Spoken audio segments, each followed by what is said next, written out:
भाभी चलिए ना बाहर, सभी आपका इंतज़ार कर रहे हैं। और कितनी देर लगाएंगी? ऐसा ना हो जब तक हम वहाँ पहुँचे पता चला दुल्हन की विदाई हो रही है। अरे क्या हुआ, ये सर पकड़कर क्यों बैठी हैं आप? प्रिया प्लीज़, बाहर ये बात किसी को मत बताना। क्या मत बताना? वो मम्मी जी मेरे लिए जो सोने की चांद वालियाँ लाई थी ना, वो कहीं भी नहीं है। क्या मतलब कहीं नहीं है? जहाँ भी आप सारा गोल्ड रखती हैं उनमें ठीक से देखिए। जल्दबाजी और घबराहट में कई बार हमें सामने रखी चीज़ भी दिखाई नहीं देती। मैं 4 बार सब कुछ खंगाल चुकी हूँ, पता नहीं कहाँ गुम हो गई है।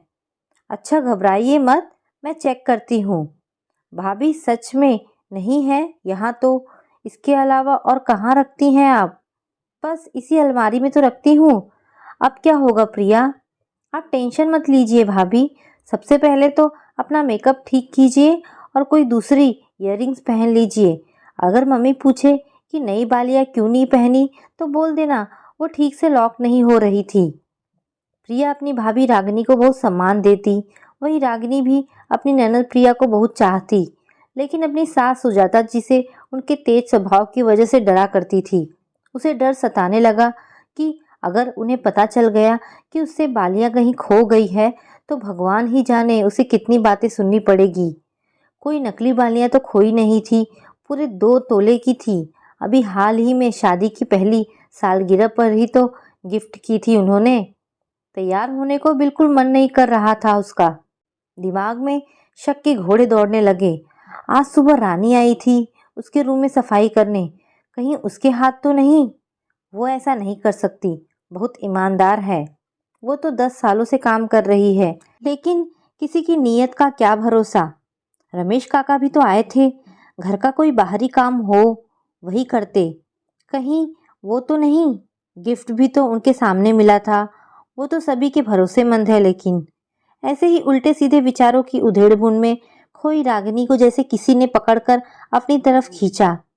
कब तक ऐसी ही उन बालियों के शौक में डूबी रहोगी मेरी जान? टेंशन छोड़ो और ये लो अपनी बालियां। सामने पति रवि को देख वो चौंक गई। क्या? ये आपके पास कब, कैसे? आप कब आए? आप तो कल आने वाले थे ना? सांस तो लो जरा, सब बताता हूँ। कल जो मीटिंग होने वाली थी वो कुछ कारणों से 2 दिन डिले कर दी गई। अब तुम्हारे बिना वहाँ अकेले मेरा मन नहीं लगता। रुक कर क्या करता, इसलिए शाम की फ्लाइट पकड़कर सीधा आ गया। चलिए आप भी रेडी हो जाइए, मैं कपड़े निकाल देती हूँ। लेकिन ये तो बताइए ये मिली कहाँ आपको? मेरी तो जान ही निकल जा रही थी। देखो रागिनी, अगर तुमने चीज़ों को समय अपनी सही जगह रखने वाली मेरी नसीहत मान ली होती तो आज इस टेंशन से पाला ना पड़ता तुम्हारा। कल शाम जब तुम इन्हें पहनकर देख रही थी तो तुमने इसे ड्रेसिंग पर ही रख दिया। मैंने बोला भी कि वापस अपनी जगह रख दो, पर तुमने कहा रख दूंगी, कहाँ भागे जा रही है। मैं चुप हो गया। फिर तुम डिनर रेडी करने चल दी। मैं समझ गया तुम्हें अब ध्यान आने से रहा, क्योंकि तुम ऐसा कई बार कर चुकी हो। फिर मैंने इन्हें मम्मी को दे दिया, क्योंकि थोड़ी देर बाद मुझे निकलना था। संयोग देखो, हमारे रोज दिन में एक बात ज़रूर होती है, लेकिन आज नहीं हुई, वरना बात निकल ही जाती। आज जरा भी टाइम नहीं मिला, उल्टा तुम्हें सरप्राइज देना चाहता था अचानक आकर। क्या मम्मी को आपने ये क्या किया? पता नहीं क्या क्या सोच रही होंगी वो मुझे लेकर, पर उन्होंने मुझे अभी तक कुछ क्यों नहीं कहा? अरे रागिनी, तुम मेरी मम्मी को जितना खड़ूस समझती हो उतनी भी नहीं है वो। हंसते हुए रवि बोला। देखो, मेरी बात का बुरा मत मानना रागिनी, कहीं ऐसा ना हो तुम्हें कभी बड़ा नुकसान हो जाए। लेकिन रवि, गलती मेरी, और मैं इस चक्कर में बेचारी रानी और रमेश काका पर शक कर बैठी। फिर दोनों रेडी होकर बाहर निकलते हैं। रागिनी के चेहरे पर डर साफ दिखाई दे रहा था। आखिर सामने सुजाता जी जो खड़ी थी, वो डर के मारे नजरें नहीं उठा पा रही थी। तभी सुजाता जी पास आई और उसका चेहरा हौले से ऊपर उठाते हुए बोली, कितनी सुंदर लग रही हो तुम। तुम्हारे चेहरे पर कैसे खिल रही हैं ये बालियां। रागिनी तो उन्हें हिटलर समान समझ रही थी, पर वो तो नरम दिल निकली।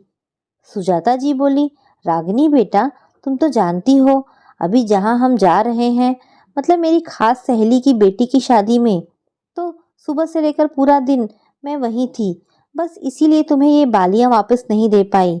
वो तो रवि को देख मुझे याद आया, लेकिन अब मैं सिर्फ इतना चाहती हूँ कि तुम थोड़ा चीज़ों को संभालना सीख लो। आखिर मेरे बाद इस घर की बागडोर तुम्हें ही अपने हाथों में लेनी है। चिंता मत करो, इतनी जल्दी जिम्मेदारियों का बोझ तुम पर नहीं डालूंगी। रागिनी के आंसू छलक आए।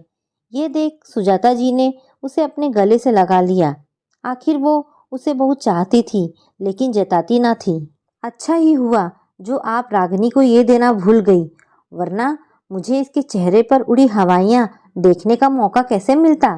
चांद बाली ना हुई, मुसीबत हो गई। रवि ने रागिनी का मूड ठीक करना चाहा। रागिनी ने जहाँ रूठते हुए मुंह मरोड़ा, वहीं सभी के चेहरों पर हंसी छा गई। तो दोस्तों, ये कहानी आपको कैसी लगी? अगर आपको कहानी पसंद आई हो तो प्लीज़ इसे लाइक एंड शेयर करें। धन्यवाद दोस्तों।